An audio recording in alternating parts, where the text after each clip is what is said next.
Baik, selamat pagi anak-anak semua. Miss akan melanjutkan materi kita pada hari ini, hari Selasa, tanggal 21 Juli 2020. Jadi Miss kemarin sudah menyampaikan kepada kalian semua bahwa materi kita tentang ASEAN. Jadi ASEAN itu ada di kawasan Asia Tenggara. Seperti apa Asia Tenggara? Kalian juga sudah menyimaknya ya bersama-sama. Miss sudah bagi di Google Classroom-nya materi yang kemarin. Nah, pada hari ini Miss akan menyampaikan materi yang kedua tentang ASEAN, karena ASEAN itu dibentuk oleh negara-negara di kawasan Asia Tenggara. Jadi sebelum kita mempelajari tentang ASEAN, bahwa anak-anak kita perlu tahu dulu Asia Tenggara itu di mana. Dan kemarin kita sudah mempelajari, dan hari ini kita akan mempelajari tentang bagaimana ASEAN dibentuk oleh negara-negara yang berada di kawasan Asia Tenggara. Jadi hari ini kita akan belajar apa latar belakang ASEAN, apa yang menjadi tujuan ASEAN, apa yang menjadi prinsip-prinsip dari ASEAN, kenapa dibentuk, dan mengapa ASEAN itu penting untuk negara-negara yang ada di kawasan Asia Tenggara. Dan segala sesuatu materi kalian bisa saksikan nanti di pembelajaran di video berikutnya. Kita saksikan bersama-sama. Selamat belajar kelas 8.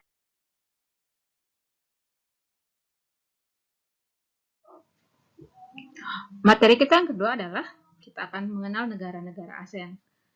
Di dalam materi mengenal negara-negara ASEAN ini yang kita akan pelajari ada dua hal, yaitu latar belakang berdirinya ASEAN dan siapa sajakah yang menjadi anggota dari ASEAN tersebut.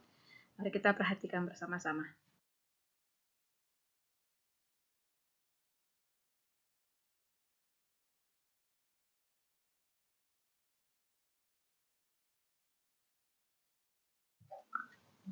Pertama, kita akan belajar tentang sejarah ASEAN. Kenapa organisasi ASEAN bisa dibentuk? Bagaimana kita belajar tentang sejarah ASEAN? Kita akan mulai belajar dari latar belakang terbentuknya ASEAN, kemudian tujuan dari ASEAN, prinsip-prinsip ASEAN, struktur organisasi ASEAN, sekretaris jenderal ASEAN, jadi yang melaksanakan tugas dari ASEAN tersebut.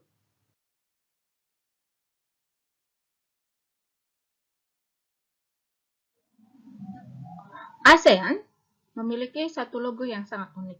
Logo ini terdiri dari dua gambar, yaitu pertama adalah 10 tangkai padi, dan yang kedua adalah lingkaran. 10 tangkai padi ini melambangkan 10 anggota ASEAN. Jadi ASEAN dibentuk oleh 10 negara yang berada di kawasan Asia Tenggara. Lingkaran itu merupakan satu bentuk dari kesatuan, persatuan. Jadi negara-negara yang tergabung di dalam ASEAN ini, negara-negara di kawasan Asia Tenggara bersepakat untuk bersatu untuk melaksanakan kepentingan bersama di kawasan Asia Tenggara. Kemudian ada 4 warna putih penting. Ada 4 warna penting, yaitu biru, putih, merah, dan kuning. Ini ada melambangkan perdamaian, kesucian, keberanian, dan kemakmuran. Ini adalah arti dari logo ASEAN yang disepakati oleh negara-negara yang tergabung di dalam ASEAN.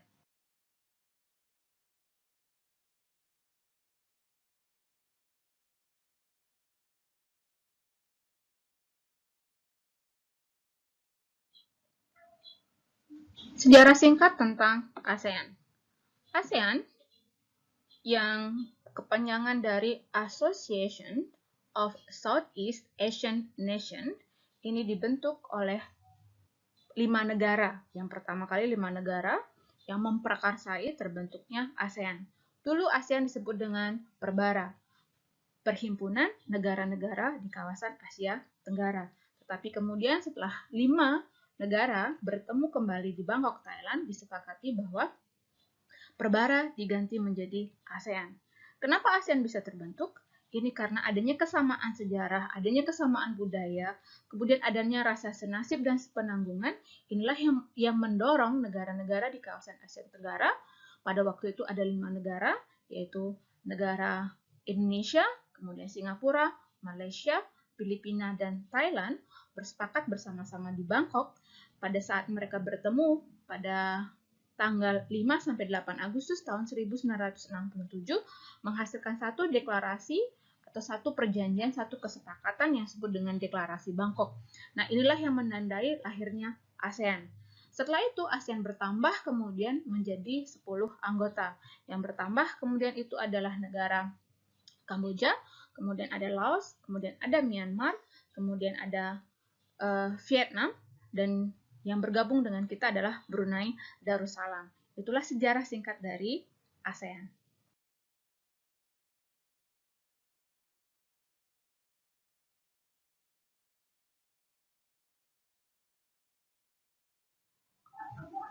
ASEAN pertama kali dibentuk oleh 5 negara yang memprakarsai terbentuknya ASEAN di Bangkok tahun 1967, yaitu negara Indonesia, Singapura, Malaysia, Filipina, dan Thailand. Kemudian, sesuai dengan deklarasi Bangkok, 5 negara inilah yang kemudian menjadi negara penggerak dari ASEAN. Kemudian berturut-turut tahun 1984, 1995, 1997, dan 1998, Brunei Darussalam, Vietnam, Myanmar, Laos, dan Kamboja memutuskan untuk bergabung dengan ASEAN. Jadi sampai hari ini ASEAN berjumlah 10 negara yang ada di kawasan Asia Tenggara.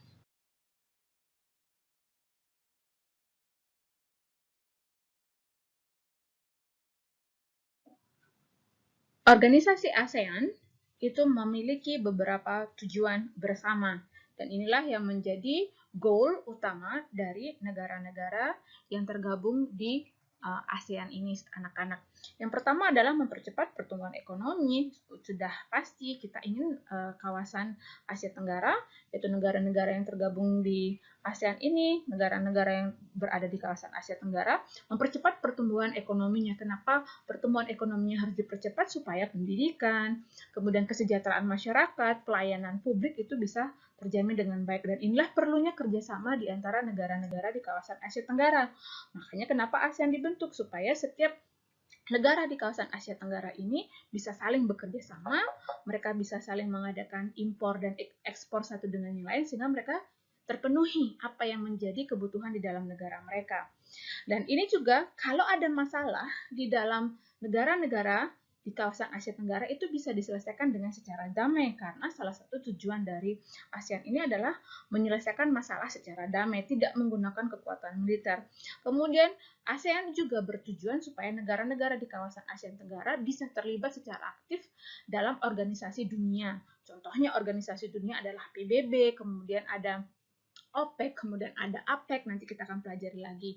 Jadi sebenarnya tujuan dari ASEAN itu sangat baik sekali, yaitu mempercepat pertumbuhan ekonomi, bagaimana budaya bisa berkembang di negara-negara ASEAN, kemudian menangani masalah-masalah yang timbul, meningkatkan persatuan, meningkatkan kerjasama yang baik, kemudian memberikan bantuan dalam beberapa bidang seperti bidang pendidikan, kemudian bidang kesejahteraan umum, dan lain sebagainya, sehingga kerjasama antara negara-negara di kawasan Asia Tenggara ini yang tergabung dalam ASEAN bisa membawa hal dan dampak baik kepada negara-negara yang ada di kawasan Asia Tenggara.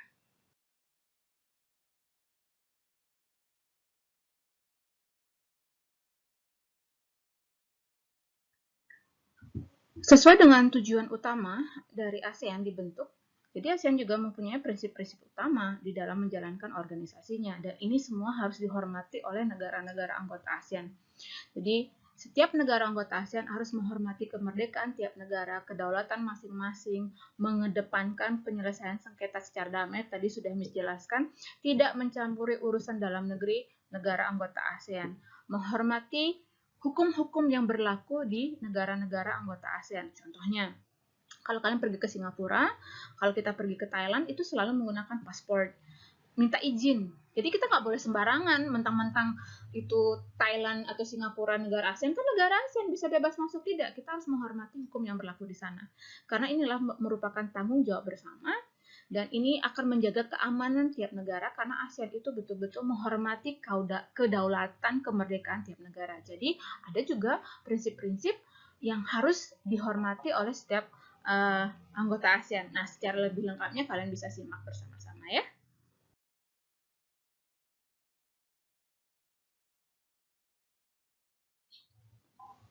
Supaya tujuan dan prinsip utama dari ASEAN bisa dijalankan, maka ASEAN membuat struktur organisasi ASEAN. Struktur ini sangat jelas, sehingga semua tujuan dan prinsip ASEAN bisa diterapkan di tiap negara-negara anggota.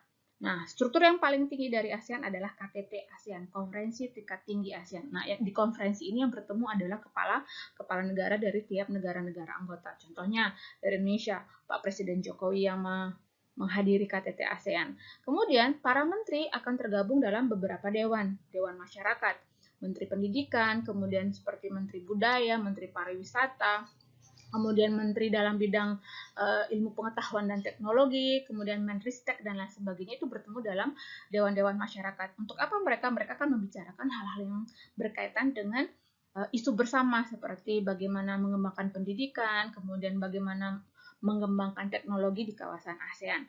Nah, seperti itulah kinerja dari ASEAN. Sama seperti OSIS di sekolah kalian juga punya struktur organisasi OSIS yang menjalankan tugas-tugasnya supaya tujuannya bisa tercapai. Sama juga ASEAN juga mempunyai struktur organisasinya. Kalian bisa pelajari, kalian bisa lihat sekarang. Kalau ada hal-hal yang belum kalian jelas, itu akan menjadi tugas kalian untuk menelaah, lalu kalian berusaha memahami lewat buku paket bisa, kemudian kalian bisa search di Google bagaimana kinerja, bagaimana cara kerja dari struktur organisasi ASEAN tersebut ya.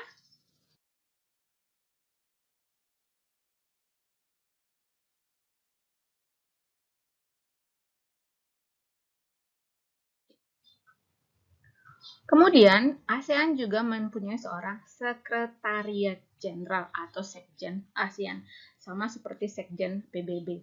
Nah, kenapa ada sekjen ASEAN? Ini tugasnya adalah beliau ini atau siapapun yang ditunjuk menjadi seorang sekjen ASEAN, dia tugasnya adalah membantu berbagai kesepakatan atau keputusan-keputusan yang sudah diambil oleh negara-negara anggota ASEAN dalam KTT ASEAN. Jadi beliau ini sebagai juru bicara. Tuh, jadi juru bicara dalam artian ini loh keputusan yang kita sudah ambil, dihormati dan dilaksanakan di tiap negara anggota. Kemudian, sekjen juga bertugas itu untuk menelaah, memahami hal-hal penting yang terjadi di kawasan Asia Tenggara, terutama di negara-negara anggota. Contohnya di zaman sekarang, ada pandemi virus corona, COVID-19.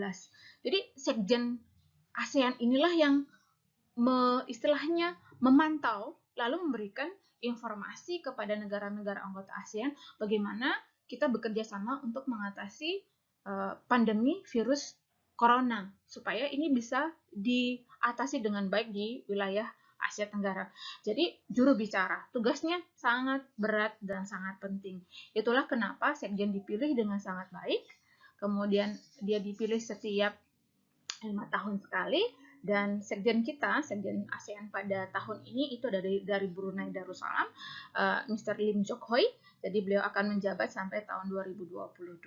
Dan apa saja tugas-tugas dari seorang sekjen ASEAN? Nah, dicari ya. Nanti kalian silahkan mulai menelaah, mulai menyimak, lalu mulai mendeskripsikan apa-apa saja tugas dari seorang sekjen ASEAN.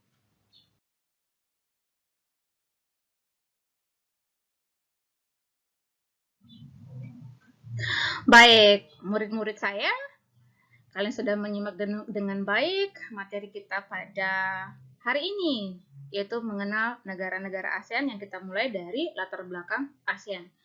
Jadi, hendaknya kalian memperhatikan kembali di dalam penjelasan Miss Princess pada hari ini itu ada beberapa hal yang Miss tanyakan loh. Jadi kalian coba cari pertanyaan-pertanyaan tersebut, coba kalian mulai menelaah lalu memahami, coba cari jawabannya.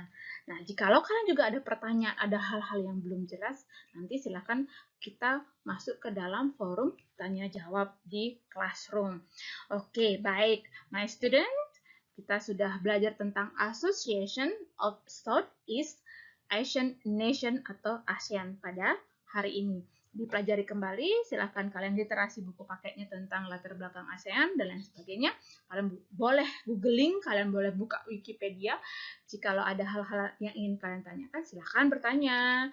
Silahkan kalian mengulas, kalian mencoba untuk Miss ini yang belum jelas dan ini yang belum mengerti. Dan ada beberapa pertanyaan-pertanyaan yang terselip dalam penjelasan Miss, coba dicari dan carilah jawabannya, kemudian ketik jawaban kalian di forum kita di Classroom. Oke, anak-anak semua, murid-murid saya yang saya kasihi, kita akan bertemu kembali nanti pada materi berikutnya. Selamat pagi dan selamat menyimak materi-materi Miss untuk kita semakin mengenal bagaimana interaksi antara negara-negara di kawasan Asia Tenggara, terutama yang tergabung dalam organisasi bernama ASEAN. Kalian juga bisa loh klik di sini, ada website tentang ASEAN dengan lebih jelas. Oke, see you next time, students.